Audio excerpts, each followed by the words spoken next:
welcome back to Steps to Leap podcast.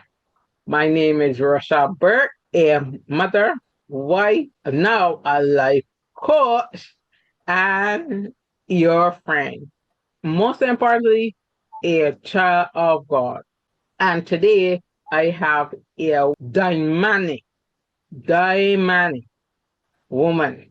A lot of persons know her on YouTube and her very good videos about yourself, about God, about everything that is around you and could influence you to be a better person.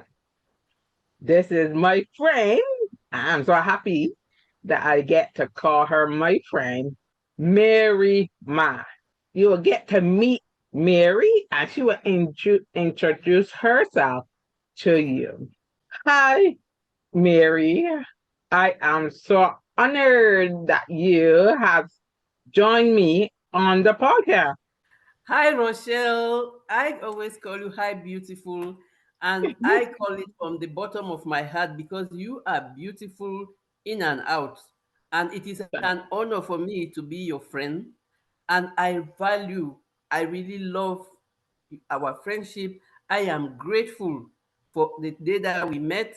And I appreciate everything that you do. And I admire you for the inspiration that you bring, for the motivation that you bring, and for just being a beautiful child of God who accepted your mission because we have missions. Many people don't say yes. You said yes to your mission, and you are an ambassador and a living testimony of God's goodness. And that's why I am always honored to have a conversation with you, to be with you, to interact with you, because you bring positive energy. You all you bring is positivity, and that is what we need today. So I am Mary Ma. I am from Cameroon. Now I live in Canada. I have gone to many places. I love traveling, and I've done so many things, amongst which I'm a journalist in development communication. But also I am a precious child of God, and I always say I am too blessed to be Mm, stressed. amen. Yes, amen. You heard that. Yes. Too fast to be stressed.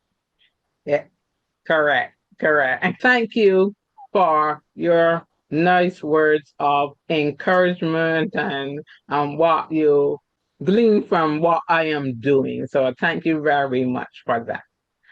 So I would like you to share with viewers a bit of Mary. Mary as a child, Mary coming up. Who is Mary Ma? That's a good one because when you have lived for more than half a century, you have a lot of things to tell about yourself. I am the fourth child of 8 children. My parents are still there back home in Cameroon. I have two Okay. brothers who have gone before us, and we are six left. And then we are three three girls, 3 boys. I am the middle girl, so I have an older sister and a younger sister. So I grew up in Cameroon in the northwest region where we speak predominantly English. And I went most of the time I went to mission schools. So for me, religion is like a part of my life. I am born of Roman Catholic parents. I am a Roman Catholic myself, a practicing one. And for Mhm. me, God is the center of everything. So I went to mission schools in the primary school and in the secondary school where we had boarding houses where religion played a big role. In fact, in my primary school, we have a certificate in religion that you finish, you do when you finish in primary school. And when we were going to school, I don't know, a lot of things have changed now, but we had morning devotion every morning. Mm-hmm. We pray. And in my secondary school, every Wednesday, we had mass for Catholics. We had prayers. All the different denominations, they had church Mm. service. And Okay. so when we are doing our programs, Sundays are really for going to church and for doing church things. So I grew up in that religious background, and I am I am like I keep falling and rising like every other person, but I really try to live like a righteous life as best as I can. But I live with the fear of God. Mm. That's all you can do. Once you know you fall down, you know that God is there waiting to lift you back up. You say that you raised up with religion, with the Lord in your life. When will you say, at what age did the Lord became real for you? Because yes, you were raised and born in it, but we have to know the Lord for ourselves. So, what age did your eyes open to who God is and what He does for you?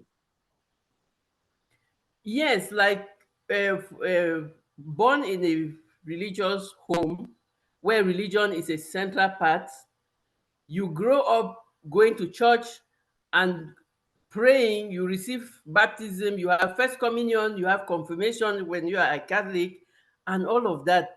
So you do it like a routine. Hmm. And like you say, and as I was growing up, I became more and more conscious of the role God was playing in my life.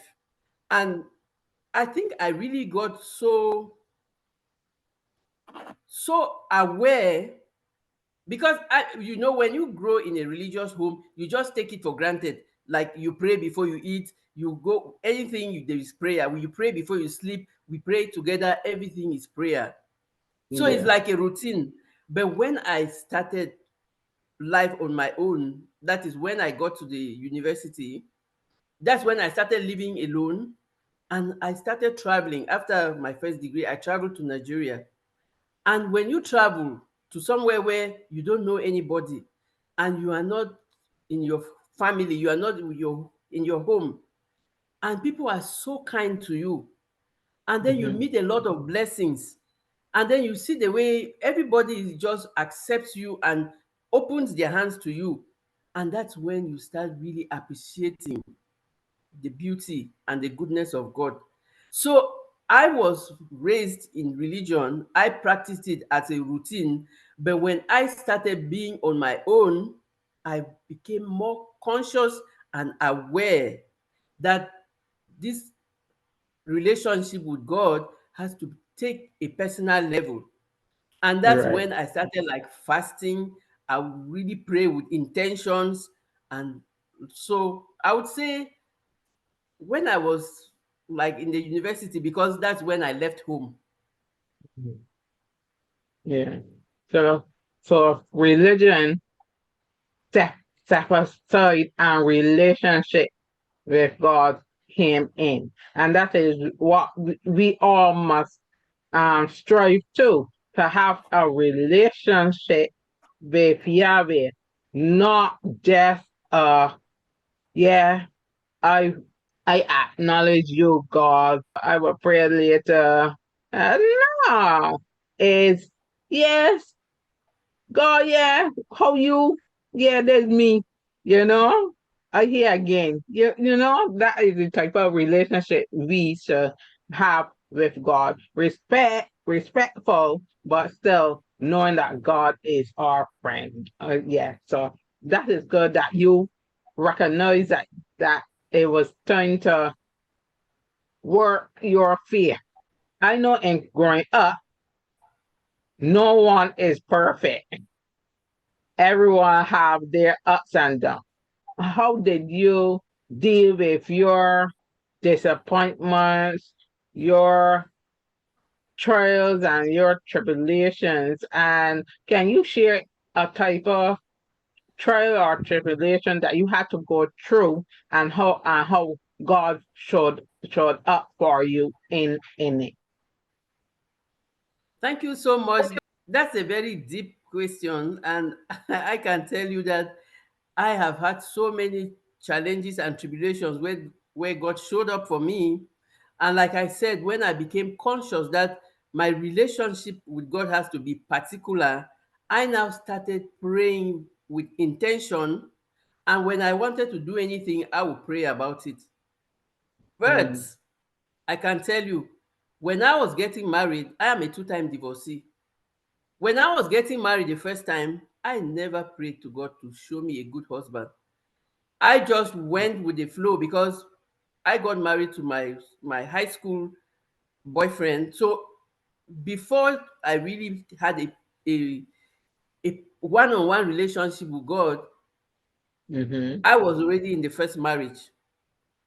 Oh, okay. And I was like conscious of the fact that if this marriage is not, you see the red flags, and then you really like, okay, you think that they might improve, but you are there all the same. But I had it in my mind that this kind of marriage, I was not ready to go before God to have a church wedding.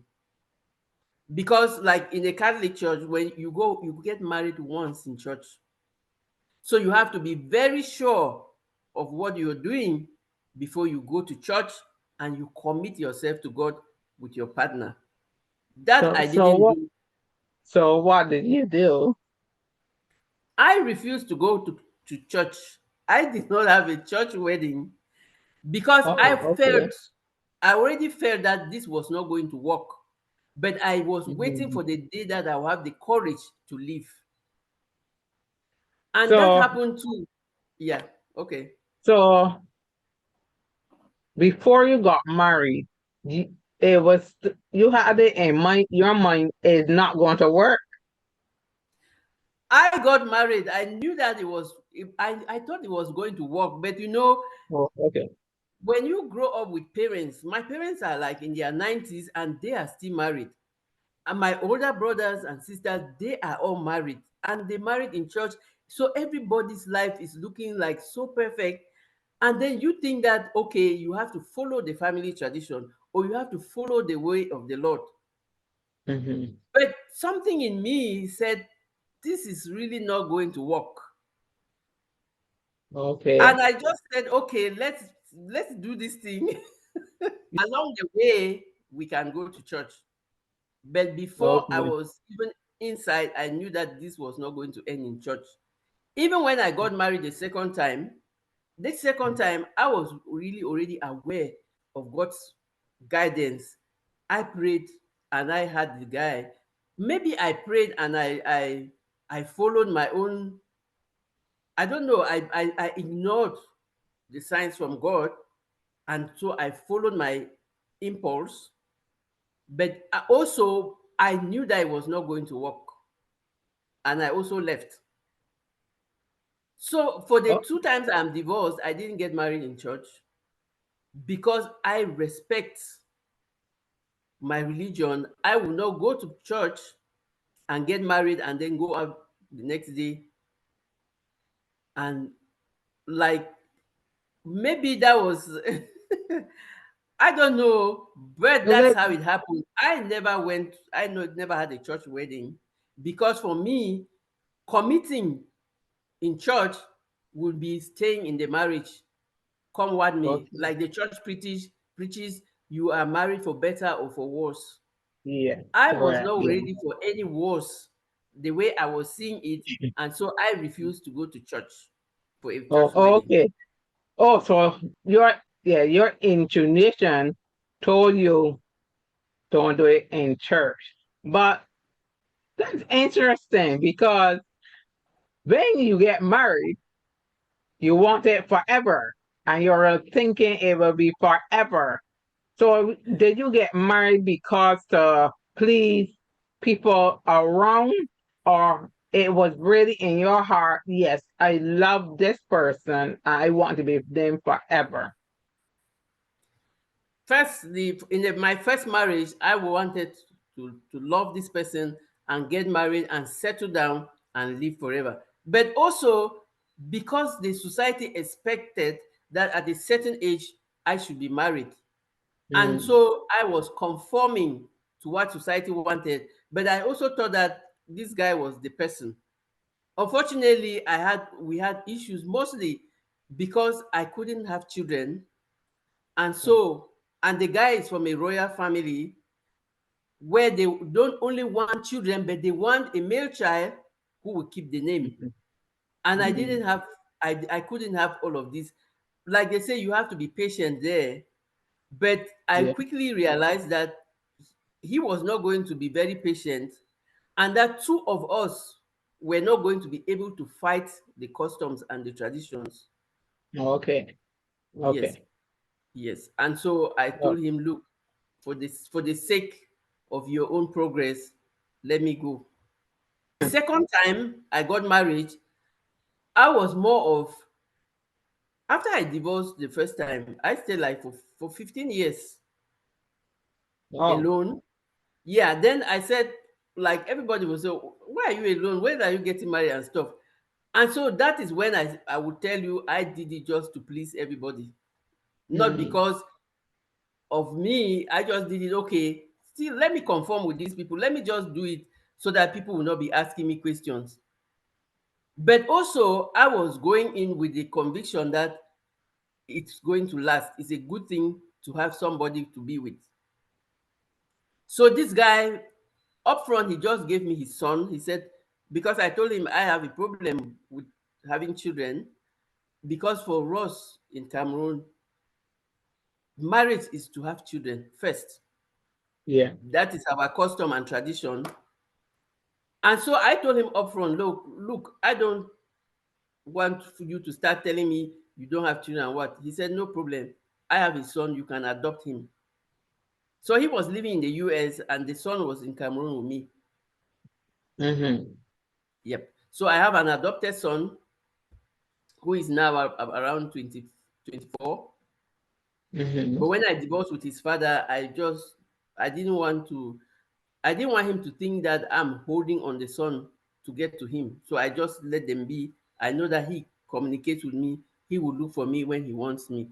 But he Mm-hmm. honored the time that I was with him, and I'm really proud of him because when his father was going to get married to his wife now, he told the father that I know the person that I know like my mother is Mary, and so this arrangement I'm not there. You can do it by yourself. I'm not going to betray her. And so Mm-hmm. I think I really appreciate that honor that he gave me.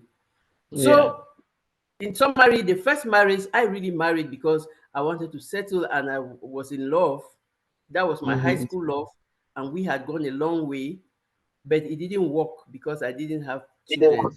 And I just decided to, because I foresaw that it's not going to work and I'm not going to condone any polygamy because at the end of the day, he's going to have other wives who will give him the children to keep the name and the lineage going. Yeah. So I left. Yeah. But the second time, I really, even if I went with in, like I just wanted to conform, but I didn't see the divorce coming. It just fell on me like, wow. Also, Okay. the distance, I think there was distance because I was working in Senegal in West Africa, and he lives in Baltimore in the US. We were married in Mm. Baltimore, but I would go back for work, and so we would meet like 3 or 4 times a year. But I was working in a project that had to end in 3 years, and then I had to go back. But by the time I finished the project, he was already living with another lady, and so I just Mm. decided to leave them there. I don't want any problems and whatever. So instead of going to the US, I went to Spain. I didn't want to go back Okay. to Cameroon because I didn't want also to be answering questions and all of that. So I decided to go somewhere where nobody knows me, which was a crazy decision, but I went to Spain. Yeah. Crazy, but brave. because it's your life, and you wanted everyone to see, well, it's my life. I made my decisions, so just leave me to work it out with God only. Okay, so I understand the because it sounds, you were saying, for a bit strange, but I understand it. I understand it.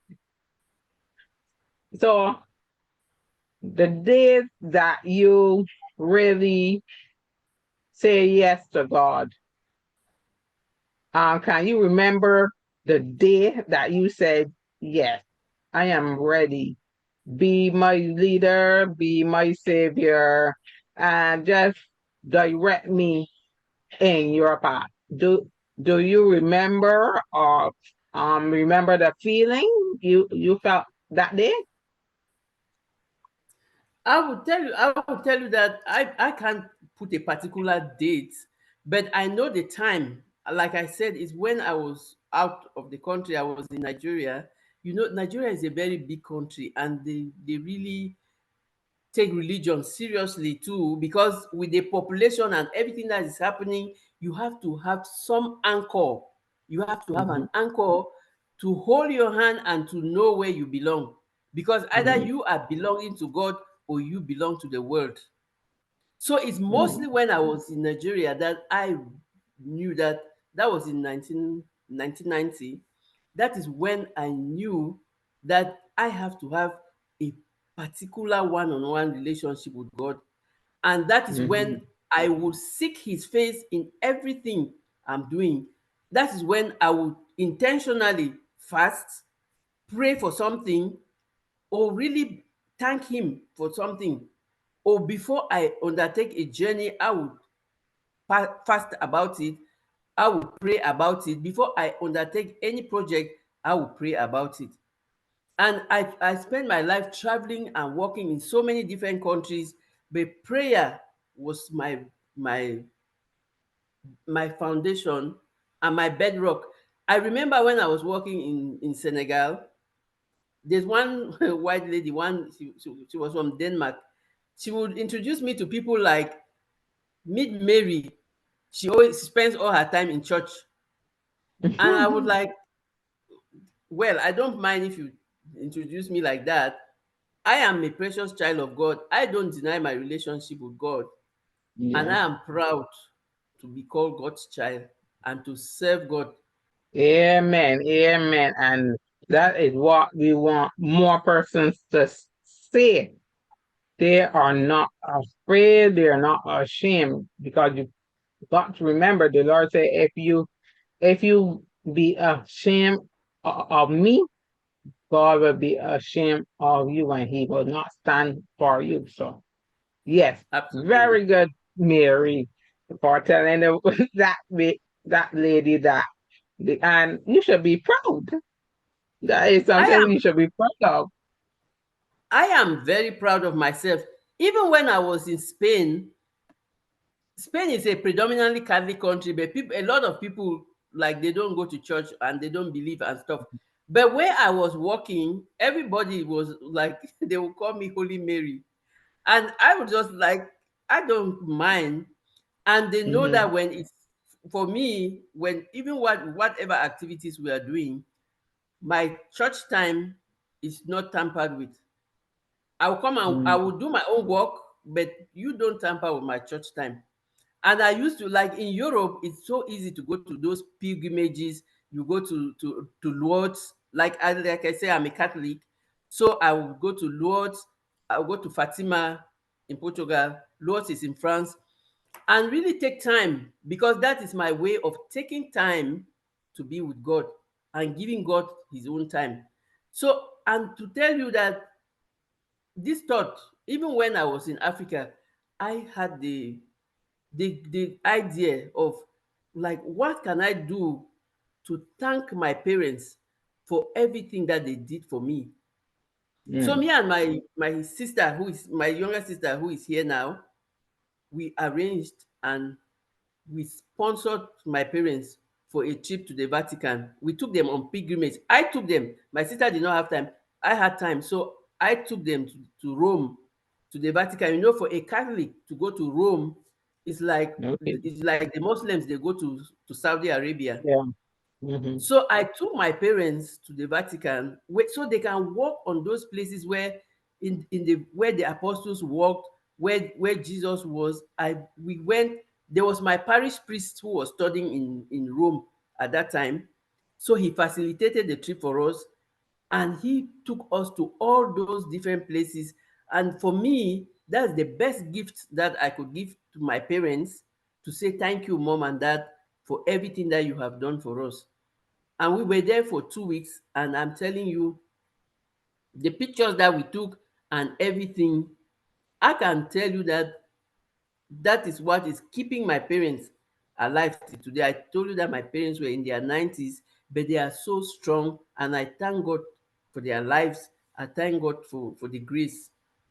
And that is beautiful because you they raise you up on the foundation of God. And you and your sister recognize we have to thank my parents for keeping us in prayer and supplication and keep us with God. So, yes, that is a beautiful thing that you did for your mother and father. I'm glad to hear that your parents are still alive. That is very good, Mary. It is very, very good. Yeah. Thank you very much. And yes, if you have the opportunity to honor your parents, yes, sometimes you might not have money, and it don't take money to honor your parents. But if you can do anything and honor your parents for what they have done for you and what they have poured positively in your life, honor your parents, please. Because sometimes you might not have the opportunity, even if you have to call them for a whole week to the point they get tired and say, stop calling me no. Yeah, just, just let them know that you appreciate them and that you are always there. So again, it's very encouraging what you and your sister did for your parents. So Thank you. so you will, as you say, you love traveling, and do within your traveling, was it for sharing the good news of God while you on your travel? I was traveling for work. Like I said, I'm a journalist in development communication. So I work with NGOs. And Okay. NGOs, when they are working in Africa, they have project intervention zones. So they are not in one place. It involves a lot of traveling. So even when I was working in Cameroon, I was working in a project with UNICEF for integrated childhood development, and we had the program integration zone was in the northern provinces of the country, because that's where children had a lot of challenges to have education, to have their birth Mhm. certificates, to have their vaccinations. And so we were doing the projects there, and I was traveling in most of Cameroon. But also, I I was when I went to work in Senegal, I was working for an international NGO. They call it Leadership for Environment and Sustainable Development. So LEAD has the head office in London, but it has branches all over the world. And so Okay. working in LEAD and like in communications and networking officer, we had projects worldwide, and LEAD works with regional projects, sub-regional projects, and international projects. So in LEAD, every year we have a regional project, and then we have an interregional project, and then we have a global meeting. And all of those Okay. meetings, they rotate from one continent to another. And so most of the traveling that I was traveling was for work. But everybody where I have worked, they know that I and my prayer, we are inseparable. Because Yeah. I don't mind when we are sitting at the table and everyone is there. I make the sign of the cross and I do my grace before meals. So I am not ashamed of my faith. I profess it everywhere I am. So wherever I have worked, be it in Senegal, where or we went to South Africa, or to the Gambia, or to India, or to Tunisia, everywhere where I have had the opportunity to go to work, everybody knows that Mary is a practicing Catholic. I am not ashamed of my faith. I profess it in front of everybody. And well, the people who know me, they just know me like that. So Mhm. I don't like, oh no, no. They know me that, and I can tell you that in most of the places where I have worked, I don't know, for one reason or the other, they will end up calling me the Virgin Mary. I said, no, I'm not the Virgin Mary, and I'm not worthy to be compared to her. I am just a precious child of God who is grateful for everything that God has done for me. He has given me the grace to travel to so many countries, to meet so many kinds of people, to work with people of all races, religion, backgrounds, and different countries successfully. And so that's His grace. But I know that everything and everywhere I was going, He was always with me. And my guardian angel, I believe a lot in my guardian angel because I have gone to so many places. I'm telling you, I have traveled in the night, during the day, in the dark, and all of that. Yeah. But nothing touched me, nothing Yeah. disturbed me because God was always with me, and God is always with me. Yeah. And you're focused to work for him and on what you're employed to do. Because once you focus on that, whatever is happening around you is nothing to do with you. Just Absolutely. focus and everything outside will be worked out. The Lord will work that out. So, and that is good that wherever you go, a person could look and just say, "Mm, yeah, she's a child, a child of God. Yes, she's a Christian. Yes, yes. Yes, she's a Catholic. Yes, yes, we know.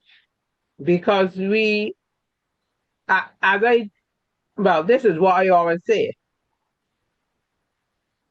serving God should be a happy, it should be you. You should not be putting on, it should not be like you putting on a coat and take it off when you like to do it.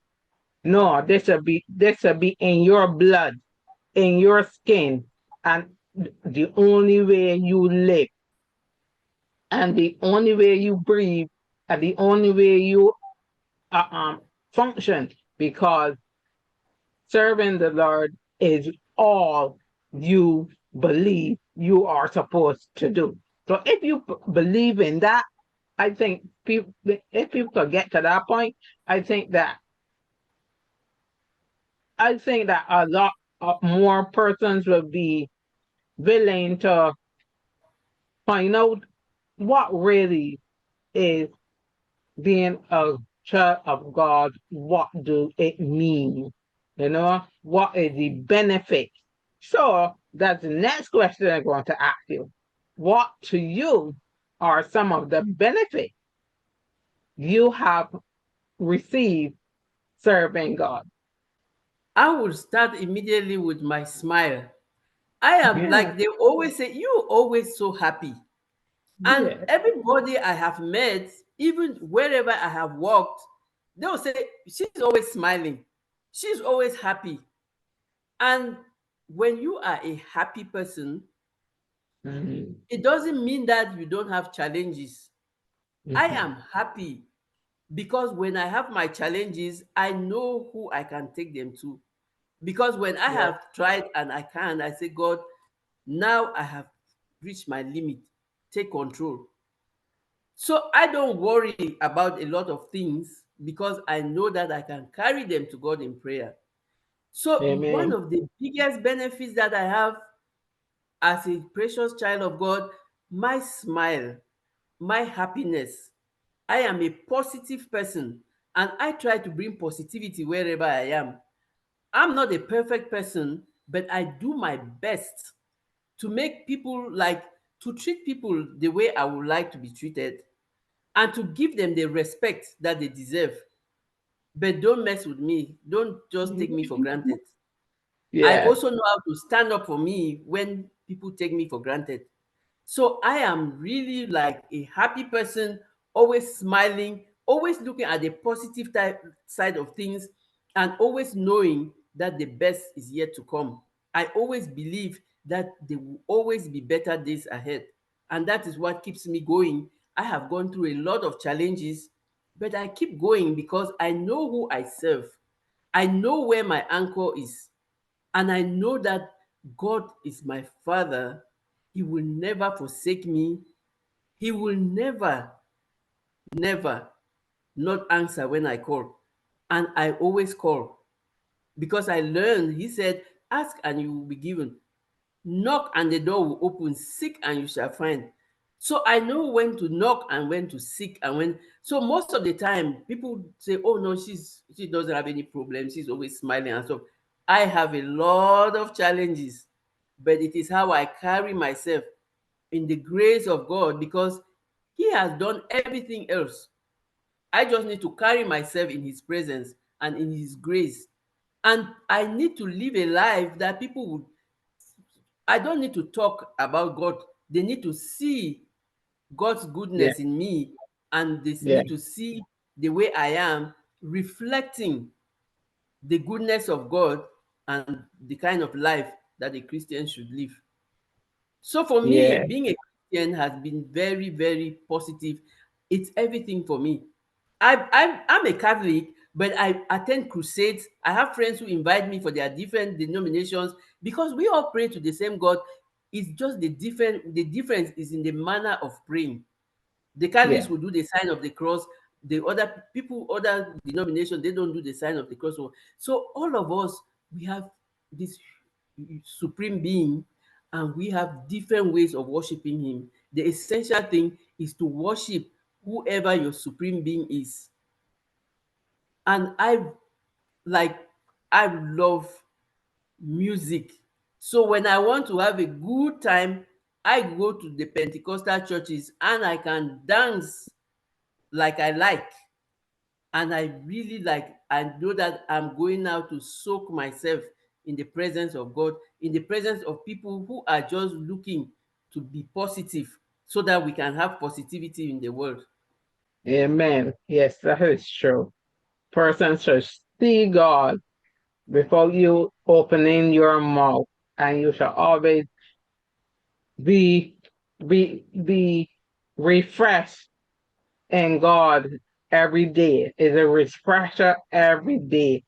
From the time you wake up and you thank the Lord for another time to praise Him, to glorify Him, that is a refresher. So yes, I agree with you.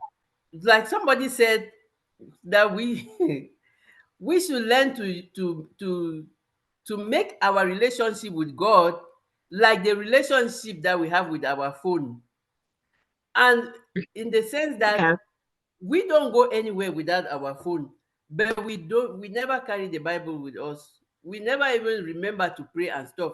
And so one day in church, the priest was giving the sermon, and he said, some of you use your relationship with God like you use your phone. Some people, you text God and you wait for the reply.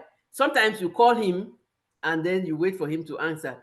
And sometimes there's something they say, call me back. You send a message to God, they say, call me back. Call me back. And then sometimes you just leave your relationship with God to die off. Your phone is really completely Mm, off. You don't charge it. and you Yeah. spend this and this. And so he said, like we use our phone to call every day, that is how we should be having our relationship with God. Not like just texting him once in a while, but daily. And not like telling him to call us back, but calling on him. And I found that so amazing because sometimes it's so challenging. You're so tired or you're so overwhelmed that you don't have the time to really sit in a quiet place and pray. But I will just say, Lord, I am connected. Lord, Mhm. I you know that I am connected. Even if I don't have time to sit down and pray, Lord, you know that I am connected. Okay. I could agree with that. But for me, one thing that I always say and I had to do it, when you think that you do not have time, think about or replay your day before. What did you do that you didn't have to do that took 5 minutes or 10 minutes? That 5 or 10 minutes, you could have been praying, you could be reading, or meditating, just be in God's presence. Or if you can't do it during the day, get up 5 or 10 minutes before you start. So I had to, you will know how to navigate your day, and say, "Well, no, I don't want to start or continue my day without being in God's presence, or even ending my day without being in God's presence." Because if you do, you for a person who knows better, you will feel empty. When you're going to sleep, you don't, your day really don't be as good as if you had prayed, and you feel, it just don't feel right. It don't feel right. Absolutely. Right. I experience that sometimes too. Yeah, yeah. So what do you do in your community, in your home, or in your church to promote God more, to help others more, to understand the Lord more? What do Mary do? I am like a life coach. And for me, being a life coach is my way of being in the presence of people and motivating and helping them to believe in themselves, to believe in their worth. Like when I say I am a life coach, I mean that I have a 5-step process where I help you to reset your life because there are a lot of people above 50 they have who have not made it or who have not really made it the way they wanted. They think that they have already failed and they give up on themselves. And so my background in that Christianity and knowing that there is always room for improvement, there's always hope, and there's always, if you keep the faith and you hope, you can, even at the last minute, you can be saved. And that's my foundation for being a reset and a life coach. And for me, being a life coach is my way of helping people who think that who have given up on themselves, to know that they can reset their lives and that it is never too late to start a new life or to start a new dream. I lost everything that I had and I had to start life again after I was 50. If I can do it, everyone else can do it. So instead of, since I cannot, like, that is my own service, that is my own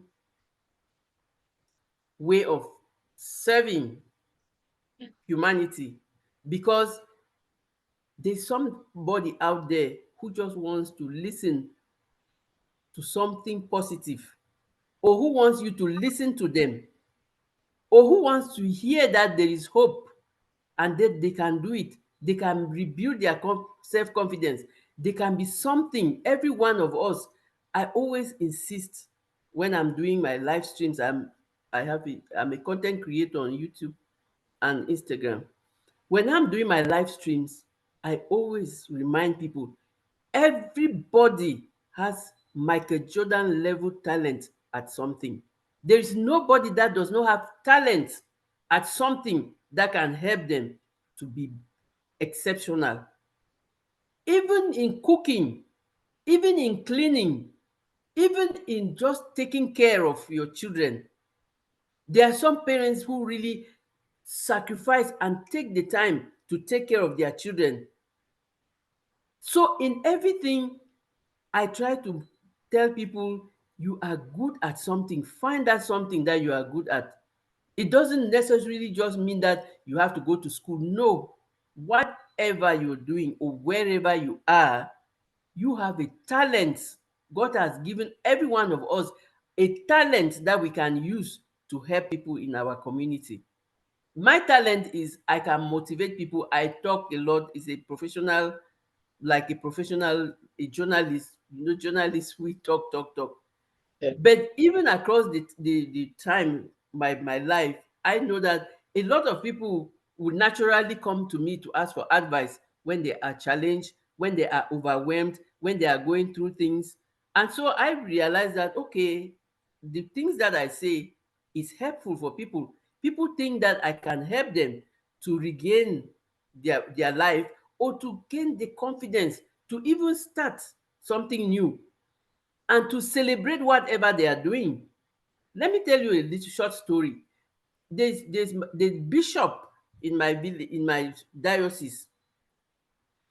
When he was a young, because when he grew up, then we come from agricultural backgrounds where our parents did not have a lot of money and all of that. So when he was growing up, he used to go to morning mass every day. And then there was a reverend sister who came from Holland who noticed him. He will be a mass server. For those of the people who are Catholics, they know what a mass server is. So he will Mhm. go and serve the mass.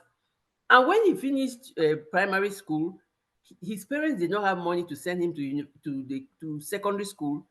So they sent him to the plantations, to a different province to go and work. But this reverend sister noticed that she was no longer seeing that little boy coming to church.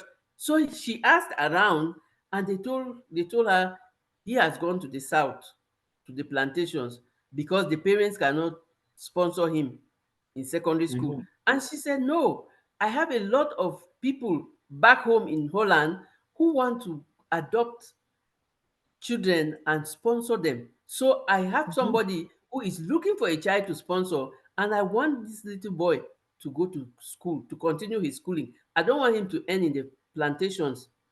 So they called for him, he came back, and then they sent him to one of the mission schools. And he was going to school. This woman, the one old lady in Holland, she was crocheting. She was Mhm. crocheting caps, socks, and all of that, bufandas, selling them and sponsoring this little boy. Look at Oh, always wow. crocheting, knitting, and sponsored this boy until he graduated from university. He went to the seminary, he became a priest, and he became a bishop. So when he was going to Rome for his to ordination, he decided, I mean, like 30 years after this woman was sponsoring him, they were corresponding. The woman was writing in Dutch. Somebody was translating to him. When he grew up, he eventually learned, and because the woman did not speak English, but he went to look for her after 30 years of sponsoring him, after he had Mhm. become a bishop. And when he got to the village where the woman was living, she called the whole village and said, come and see my son, who Mhm. is a bishop today. What did she do? She was just knitting, Yeah. crocheting. So there's nothing that you can neglect. Every little thing that you do with your heart can make an impact in one life that can have a ripple effect on so many other lives. Yeah. So true. So true. And he was picked for that program because of his work ethic, his dedication, and it did something on the lady to say, yes, I want to help this boy. And then the lady who knit crochet, she is helping her community with her crochet, and even persons around the world. So Absolutely. so it's true. You could do some one thing, one wonderful thing, and you could affect people around the world, just a ripple effect around the world. And that is very powerful of what you are saying, and I totally agree. So, Mary, you're in Canada now. Well, you said that you're permanent place, or you will later go back to Africa. I am I am well, for now I am in Canada. I go to visit my parents back home. I have family back home, but I also have a lot of my family is in the US. My sister is here. So we are spread worldwide. There's some in the UK. We are just like, since it became easy to travel, so we are worldwide and we are just where we are. But I trust God. I trust God to take me to my next level. So wherever he leads you, you are going. I am going. I completely trust in Him, and I am, like I tell you, I am a, a life coach.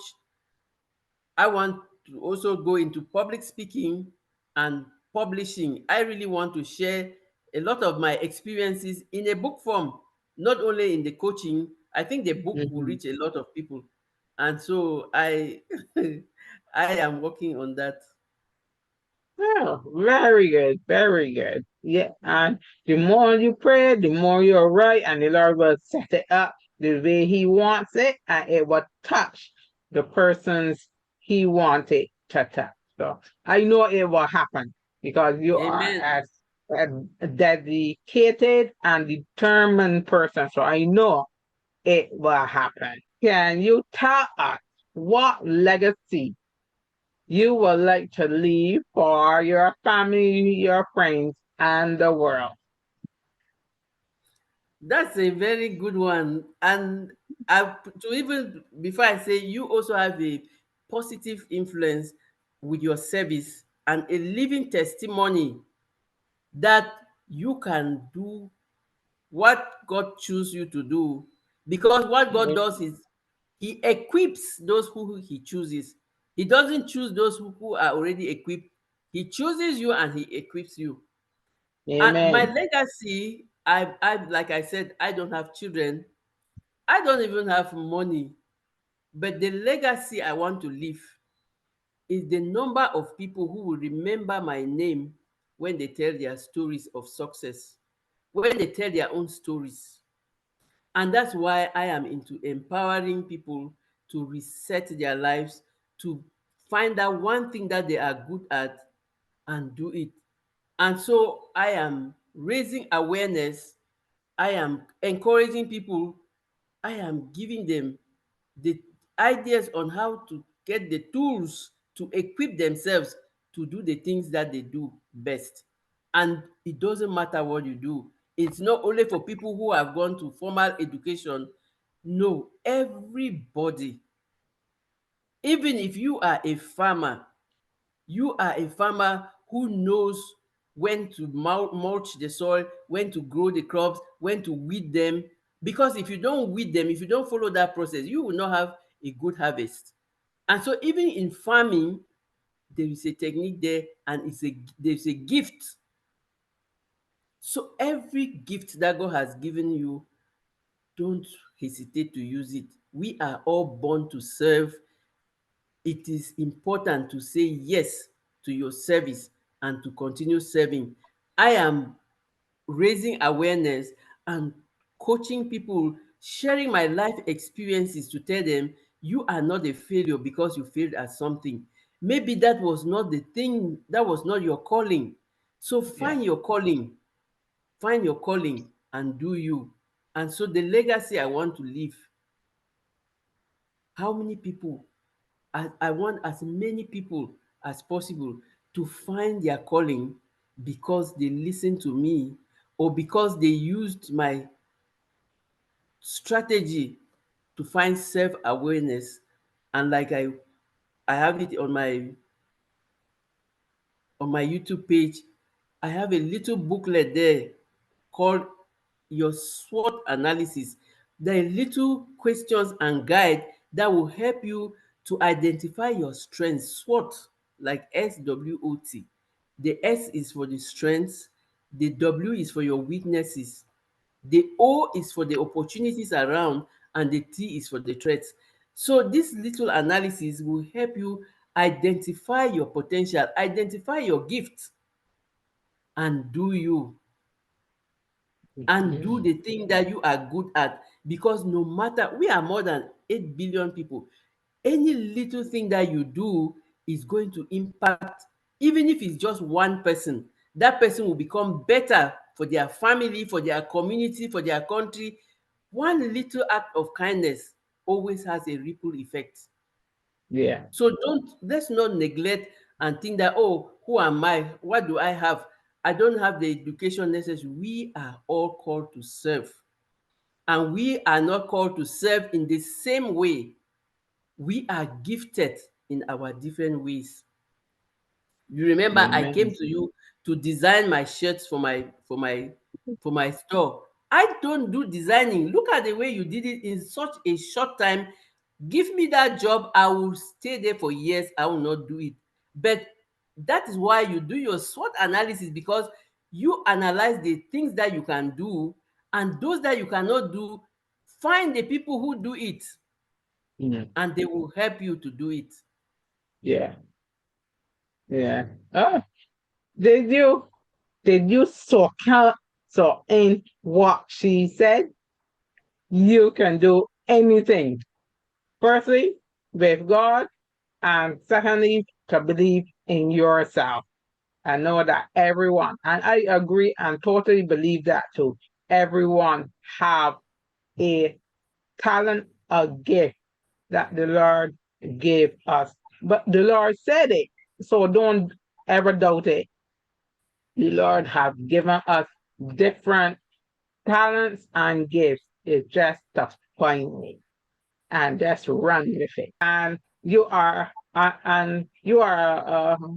a friend, a sister, because we say we doing the same thing. Because I am a support coach, and I'm doing that with persons with disability. I do it with others too, but mostly with persons with disabilities because I notice a lot of persons do not like to really help or even recognize persons with disabilities that we have talents and gifts too, and we want to do different things. Sometimes all we need is just one person saying that we can do it.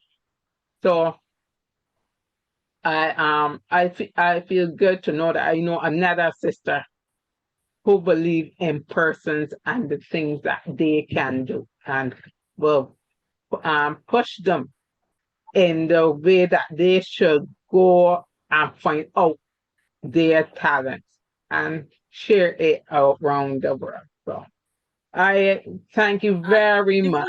before you even go, let me just share with you. It is when I came here that I hear that they are calling persons with disabilities. In back home, because I have worked with a lot of NGOs, they don't call people persons with disabilities. They say they are challenged. They are called Okay. people who are challenged, because we know that even with your challenges, you also have the abilities. I'm telling you, the way the blind person's senses are active, Yeah. mine cannot be like that, because Right. because they don't have eyes, they have their other senses that helps them to. So they were we are called them just persons who are challenged. So if somebody is there thinking that because you are challenged, you don't offer anything, they are Right. blinded and they are missing a lot of things, because Right. you are judging a book by its cover. Learn to know the people around you. I'm telling you, even if I sit here and learn how to design those shirts, like what I am not gifted in designing. And I used to run away from from home economics because they were teaching how to sew and I didn't have the patience. I'm not Okay. good at it, but I give you the value where you bring it. You did a fantastic job. I saw the things that you did. I'm not looking at the way you are. I'm looking at the value you bring. And everybody brings value because we all are gifted. Yeah. Yes. Thank you very much for that. And yes, we are all gifted in different ways. I agree totally. You see how you could be inspired by Mary? So, Mary, let everyone know where they can find you, how they contact you, and how best to get you in their life so that they can too can have this positivity that you just shows and share around the world. Thank you so much. I am on YouTube like Coach Mary Mah. If you just go to YouTube and you type Coach Mary Mah, you will see me. You will not miss this face. And if you go to my About page, you have my Instagram handle and you have my email. So you can send me email at reset coach 16 at gmail.com, or you send me a direct message on Instagram, or you just go to YouTube, Coach Mary Ma, and go to my About page. You will see lots of ways to contact me. And yes, go to her YouTube and go to her Instagram. I enjoy it, although it's be in the bushes, right? But I I enjoy know. her. Yeah, well, sometimes I'm in the bushes, sometimes they come and say hello. But how she delivers, how she is meticulous in what she's saying, and how you can hear the Lord coming out of her words and her attitude. I mean, you will be blessed by just going to one of her lives. So I will leave everything and her contact in the description.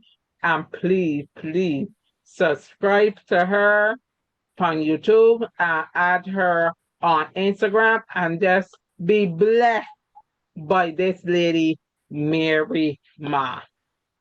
So, Mary, thank you so much for scheduling me in your busy day and honoring me by being on the show. So, thank you very much.